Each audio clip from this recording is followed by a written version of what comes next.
welcome to our Q&A. This time I have my partner with me. And for those of you who are watching for the first time, very quick background. My name is Arsine. I am the principal economist here at K2 Economics. I have a Ph.D. in economics, and I specialize in personal injury, employment law, medical malpractice, and I've been here at K2 for about 6 years and doing this a little bit over 11 years. My name is Jack. I'm the financial economist at K2 Economics. A brief background on me. I've got graduate degrees in quantitative economics, and I'm also a chartered financial analyst, which is what I use for most of our financial analyses here. Okay, so let's get started with the question. What's the first one we got? All right, the first question we got was, what are household services and how are they calculated? Okay, I'll take this one. Yeah, I'll take that one. Okay, that's a great question. Household services are when you have an injury, a significant injury that usually results in death. Sometimes all people think about is the earning. Well, how much were they earning? And that's the damages, but that's not the case. There's lots of what household services means, like when an individual, whether it be a man or a woman, they're providing you services in the house. They are paying your bills, they are helping you grocery shop, they're cleaning the house, they're walking the dog, they're washing the car. All these things are what services that an individual in a family unit provides, that once an incident happens, usually a death, that they cannot do anymore, and those are recoverable by law. So what we use is we have the census, we have the time series. The American Time Use Survey has this data that says, based on somebody's marital status and the age of their kids, how many hours they spent doing how their time is divided. And what we do is we look at that portion in that data that focuses on goods and services. So which is usually like household chores, paying bills, shopping, childcare, washing dishes, all that stuff. Exactly. And what we do is we provide a dollar value to that, and based on a healthy life expectancy. Now that's an important thing to remember. When we have household services in the future, we don't calculate them to the date of the life expectancy, because usually towards the end of life, people get sick. If someone's life expectancy is 83, they don't usually provide household services until the day they die at 83. It's a couple of years before. It's called the healthy life expectancy. So these damages are calculated up to a healthy life expectancy. And as I said earlier, most of the time it's for wrongful death cases, but there is case law, the Overly versus Ingalls matter that happened about 20 plus years ago, where if you have lost years, let's say if you have cancer or something that was due to negligence, that because of that you're losing years of your life, so you're now going to die much earlier than you would.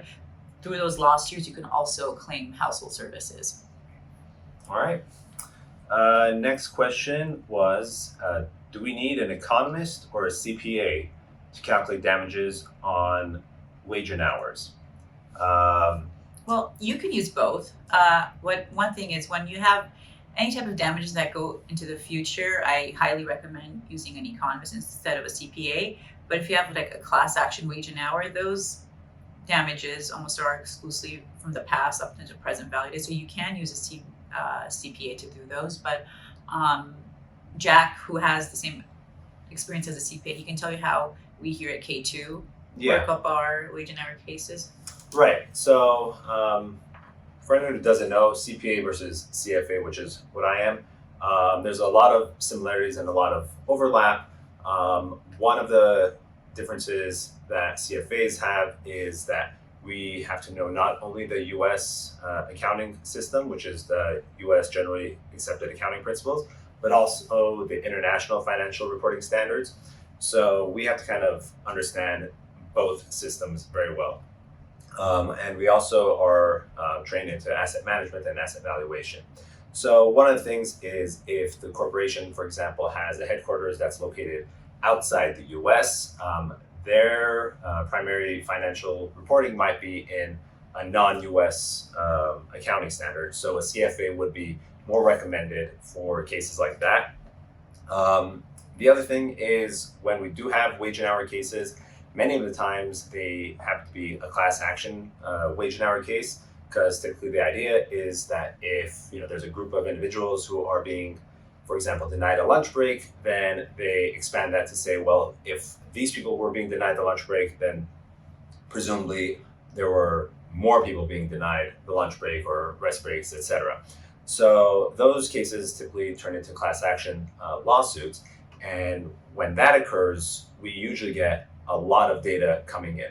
So we'll get records in the tens of thousands, if not the hundreds of thousands of payroll data, time clock data. If it's a trucking company, like timesheets and logs of where they traveled and when, all these things come in. And if the CPA is not accustomed to handling large data sets, then that can pose a problem. Because if you've got, a few 100,000 rows of data, opening that in Excel would be problematic. If not just for the person doing the calculation, to the attorney who hired them, because just opening that file might take about 5 minutes on the computer. So all of a sudden there's 5 minutes of waiting time just because that's how long it takes for Excel to open a file that large, then sorting it, then filtering, et cetera, et cetera. So at K2 Economics, we have experience in big data and quantitative analyses of large data sets. So we use things like relational databases, we use things like the Python programming language to handle all these large data sets very quickly and very efficiently. So whereas opening a data set on Excel and trying to do things might take several hours, for us, once the prep time is done, it can take us several seconds to just a few minutes to do the same exact analyses. So we're very efficient on that front because we employ cutting edge modern technology and advanced programming skills and techniques to handle those large data sets. The other benefit is that, of course, because we're using these advanced technologies, we're able to identify anomalies a lot quicker, right? So, for example, if we find out that the standard deviations of ins and outs are within a certain range that might be problematic, we would be able to let the attorneys know that there's this kind of situation going on in the data, which might suggest foul play or something, for example, stuff that a typical analysis using Excel might not or would not be able to identify. So yeah, Jack, in addition to being an economist and a chartered financial analyst, he's also a computer programmer. So anytime we do have big data, what Jack does, he uses his computer set and he designs a custom program for whatever case we are analyzing. So depending on if we're looking at overtime issues, if we're looking at missed meal breaks, if we're looking at unpaid, leave time, whatever it is, and based on how the data that we receive is formatted, he writes a custom program for every wage and hour class action case that we have. So I think based on that, I would say go with an economist because we are, I believe, more efficient. More efficient and faster, yes. All right, next question. How do economists work with other designated experts? So I'll let you take that one too. Sure. If you've ever hired an economist, they are usually the last expert to be deposed or to testify in court. And the way we work is we get everybody's opinions and we put a number on it. So if you have doctors and that's all you have, and this individual, we will talk to the doctor like, okay, doctor, when can this plaintiff return to work based on your opinion? Oh, what future medical care needs this individual need going forward? How much is that going to cost? Based on that information, we will get it down, we will put a number on it, and we will have that number ready for you. If you have a more significant injury and maybe the plaintiff requires you've hired a vocational expert.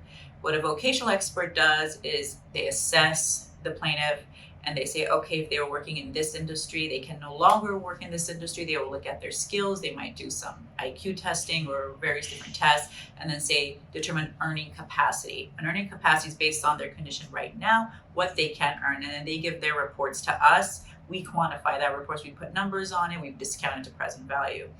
Now, you might also have an injury where a case where the plaintiff is heavily injured and requires significant future medical care. In that case, you have your doctor, but you probably want to also hire a life care planner Life care planners will speak. They're sometimes doctors themselves or nurses.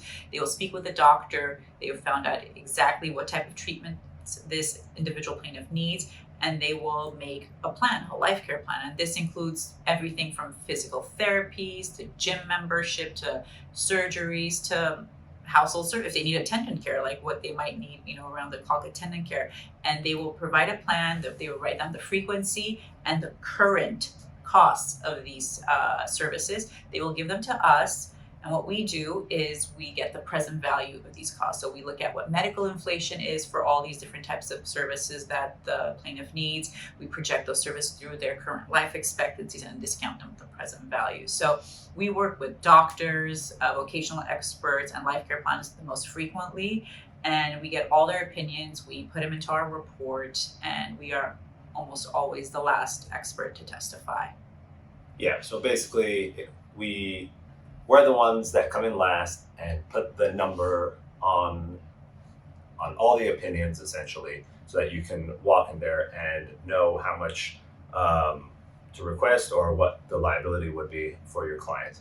So yeah, typically we are the last ones to receive all the reports because we can't make a medical opinion ourselves, so it would be premature for us to say this person can no longer work and put a number on it, right? So we would need to rely on the expertise of all the others, and our expertise would be putting the number on all those opinions. Yeah, putting a number value on all their opinions. Yeah, and the life care planning as well. I'm glad that you noted that everything that they write are in current prices, right? So, and if you can think back 10 years ago, hospital care was not the same 10 years ago as it is today, right?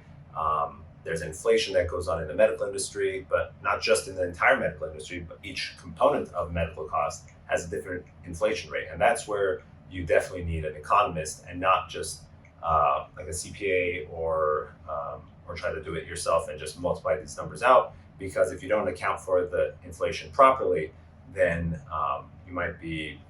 It won't be accurate. Your figure will not be accurate. It won't be accurate, and it can be shot down.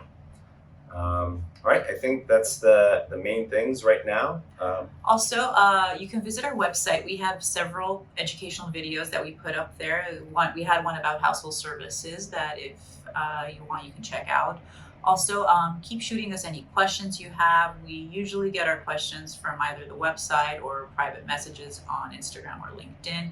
Keep sending us any messages. We'll be happy to answer them, or you can just call us, and any question you have, there's a free consultation. As I said, we have experience in all sorts of personal injury cases, med mal, employment law, business valuations, and we would love to work with you. Thank you very much.